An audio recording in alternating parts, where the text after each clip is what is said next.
কখনো কি ভেবেছো তুমি যত কষ্ট করছো তার আসল দাম তুমি আদেও পাবে কিনা, নাকি পৃথিবী সবসময় তোমাকে হাসাহাসির পাত্র বানিয়েই রাখবে?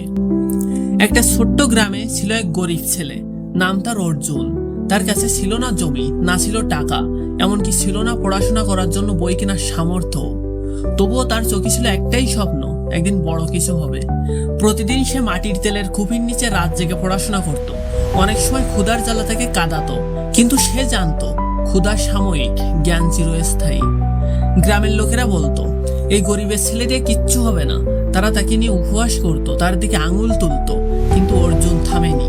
বছর পেরিয়ে গেল, সেই ছেলেটাই একদিন দেশের সবচেয়ে বড় পরীক্ষায় প্রথম হলো। আর যে লোকেরা একসময় তাকে নিয়ে উপহাস করত, তারাই ভিড় জমালো তাকে অভিনন্দন জানাতে।